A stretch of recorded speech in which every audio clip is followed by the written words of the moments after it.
Hey guys, if you saw the title of what I'm talking about today, it might be kind of shocking to you. What else is new? Well, we're waiting for Facebook to let everyone know that I'm here. And by the way, when you come in, say hello and tell me who you are down below. Also, a couple of things while we're waiting here is that if this video blesses you, impacts you in a positive way, then do me a big favor and hit that share button down below. Help me, help you, help those that you love and care about. Just hit the share button. It's really easy. It's a good way for you to make a positive impression, a positive impact on the people you care about, if this is of value to you. And then finally, if you're not following me on YouTube, if this video resonates with you, I've got so many videos on YouTube. So please check out my channel, James Arthur Ray, on YouTube, and follow me there and give me some messages. Let me know you're there, and you'll be grateful because there's a whole library of videos that are housed on YouTube at your disposal. So look, when you come in again, say hello down below. If you have questions, put them down below. Hit that share button, and I will come back after the fact and answer your questions if you have them. What I said to you today in the title is that your memories are lies and they're disempowering.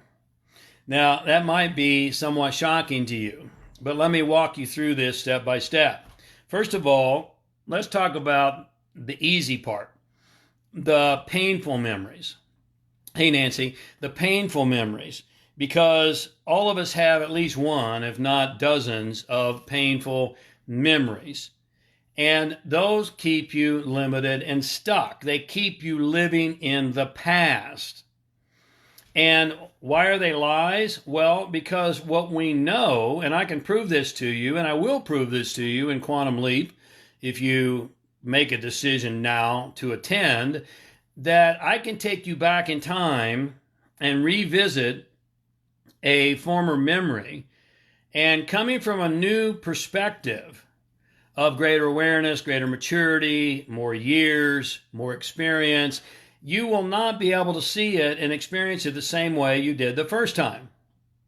And once you revisit a memory with a new perception, a new perspective, then you can never ever view it the same way again. And so these memories where, well, my daddy wasn't very nice to me, when I was growing up, James. Well, maybe, but that's only partially true. Because here's what we know is that there are over 2 million bits of sensory data in your environment, wherever you are right now, over 2 million bits of sensory data. And you can only allow into your nervous system between 7 plus or minus 2. So in other words, you can allow into your nervous system between 5 and 9 bits of sensory data at any given time. So what's 2 million minus 9? Let's go top end. 9 bits of data. Well, it's a lot. Okay? It's just a lot. And so what we begin to understand, if you're tracking with me here, is that we are deletion creatures. You're a deletion creature. You delete more than you allow in to your nervous system.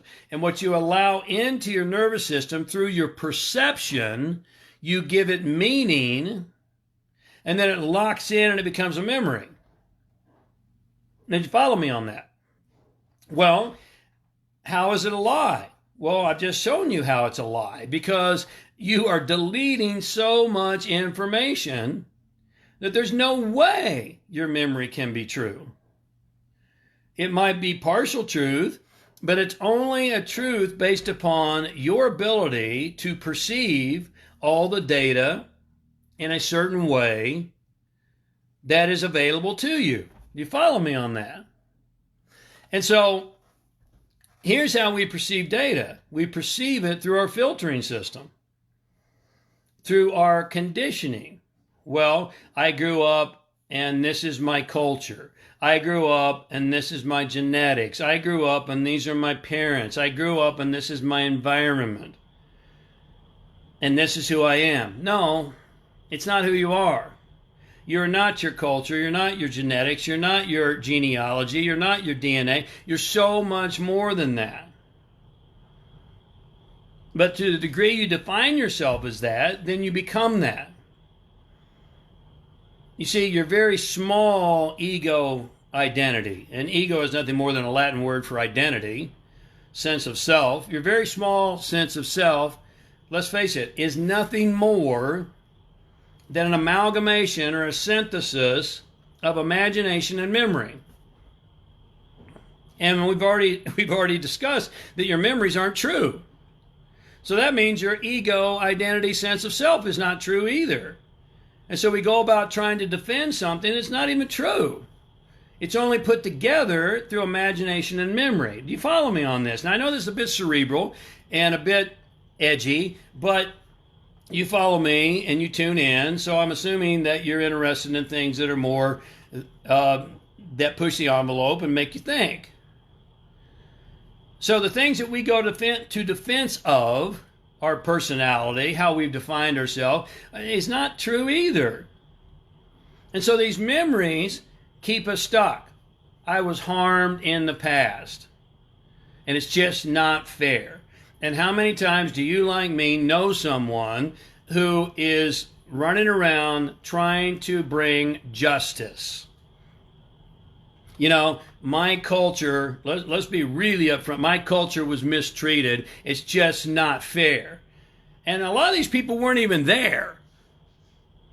Okay? They're like banging the drum on something and they weren't even there. They didn't experience it. They experienced it vicariously, and they experienced it through hand-down stories.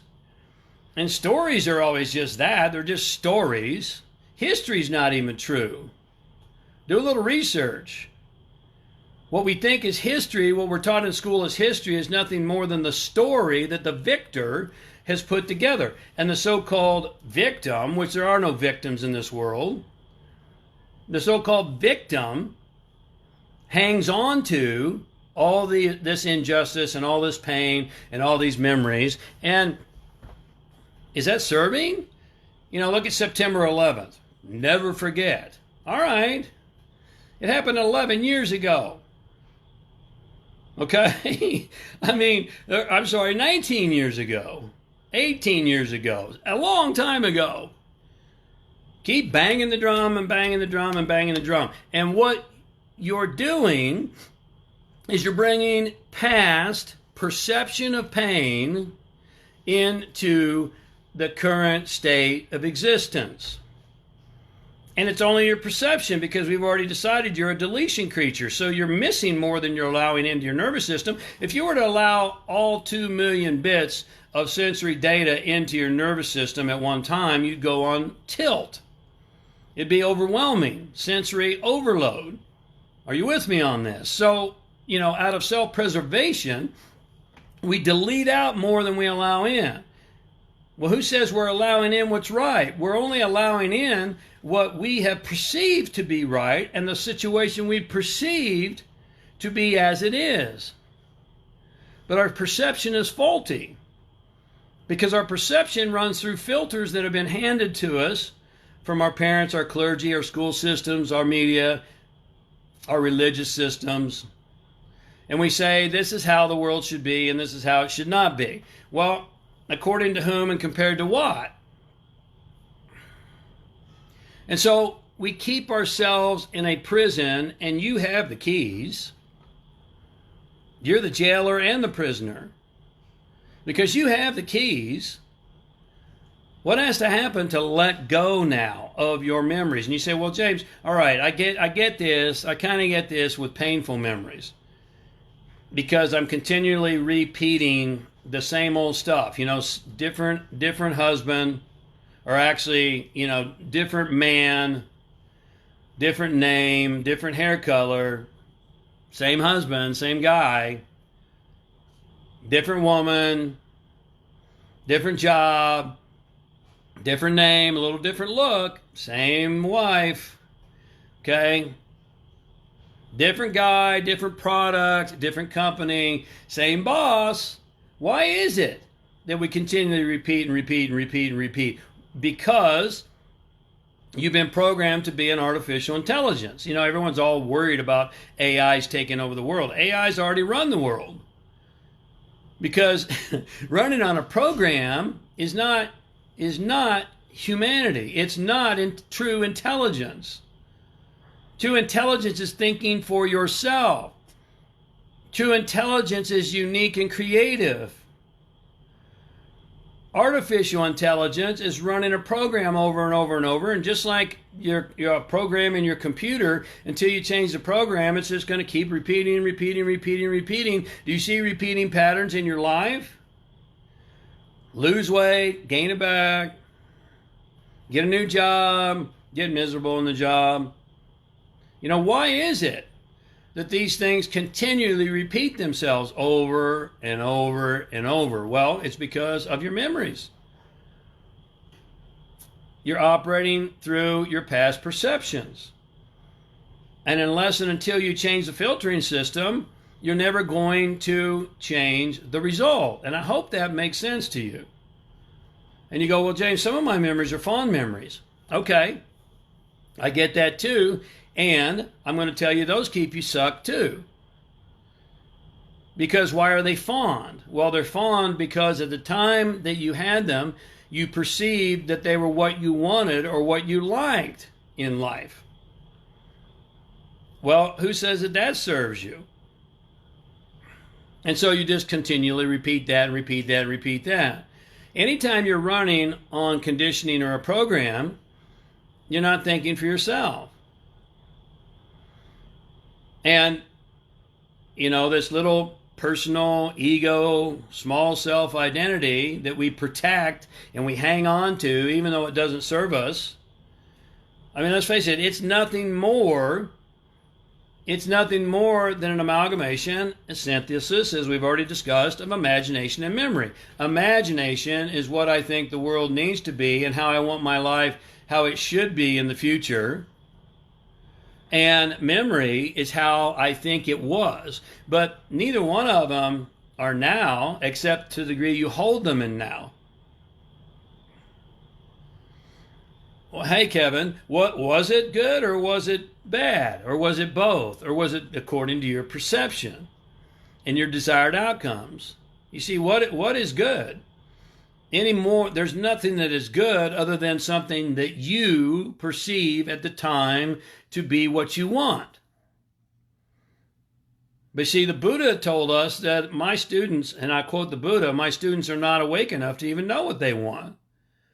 How many times have you, like me, thought you wanted something, then you got it, and you're like, oh, no, I don't want that. I thought I did, but I don't. Right? And so I know this is a bit edgy and a bit forward thinking, but you're here for a reason.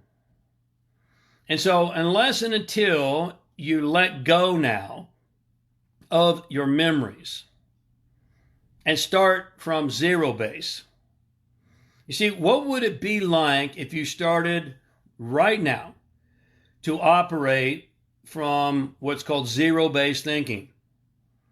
Starting at ground zero, clean slate.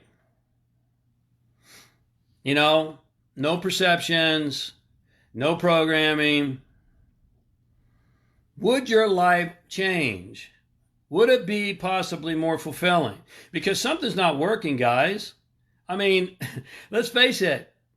Current stats tell us, Gallup polls tell us, 43% of the people surveyed are too exhausted to perform daily. Exhausted.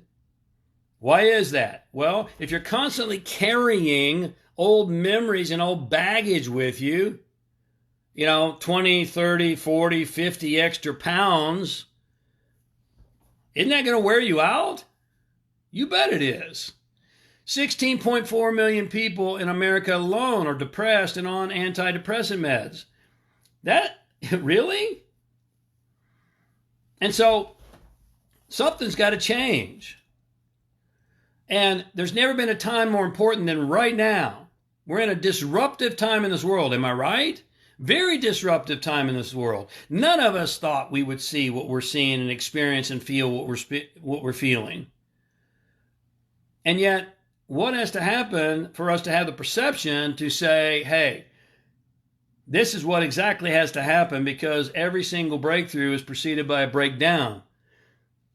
And this is true of me and my life, of you and your life, of your country and your world. It has to break down before there will be a breakthrough, because and the breakdown is the hard part, isn't it? It's uncomfortable. It's frightening sometimes. And yet it's empowering. So if any of this resonates with you, look, there's a link above my head. We have an event coming up on Zoom. So there's no excuses. Anand, you're in India. So what? We have people from all over the world. It doesn't matter where you live, that can get on Zoom with this great technology. It's a 3-day experience, September 18, 19, 20. And it's not just me talking. It's experiential. You will be put into groups. I will literally take you back in time to revisit some of these disempowering memories with new information and new perspective and new awareness. And I'm going to help you clean up, grow up, so you can potentially wake up. And they have to happen in that order. Until you clean up, you're not going to grow up into fully human. You're going to be an AI. I will help you heal those disempowering emotions like anger, fear, sadness, and guilt and grief. And it's highly experiential. I will help you time travel, literally. And it's all based on quantum physics principles, sound science. I will help you time travel into the future and put into your future what you desire to create, what you desire and deserve in your life, and put it into your future, and you will know that it's going to happen based on principles from physics. Because when you clean up, then you're much more enabled and empowered to access your God self. The power that works through you, because there's not as many blocks. Does that make sense to you? And so look, there's a link above my head. And people say to me all the time, well, what's it cost? Wrong question. Wrong question. Better question is, what's it going to cost me to not do it? Because, see, leaders always focus on value versus price. Amateurs focus on price. But I already told you 16.4 million people are depressed. What's the cost of that? Are you depressed? What's the cost of that? A wasted life. 43% of the people surveyed are exhausted every single day. What's the cost of that in your productivity, creativity, your fulfillment? 72% of the people surveyed are absolutely miserable and disengaged from their daily work. What's the cost of being miserable and disengaged every single day of your life? You see, the question is not what does it cost, James? The question is, what's it going to cost me if I don't do it? And, I don't know about you, but for me, the cost of being depressed every day and exhausted and disengaged from my work and not fulfilling my purpose is way, way more than investing in a 3-day experience that will absolutely change those things. And if you get it, then you'll get it. So thank you, Sandy. I know Sandy's on her way there. So it's September 18, 19, 20. There's a link above my head. And if these things resonate with you, then come join us and join a group of growth-minded individuals from around the globe who are there to make an impact on their own life as well as the entire world. And guess what? There's never been a time more important than right now for us to do this in this disruptive world and scheme in which we live. So check out the details. Grab your seat. I want to thank you for being here. Hopefully this has been of value to you. If it has been, then hit the share button, please. And I'll just remind you one more time that I've got tons of videos on YouTube. If you're not following me on YouTube, please do that, because if this is resonating with you, there's years of videos you can watch on YouTube. I'll see you at Quantum Leap. God bless you. Lots of love.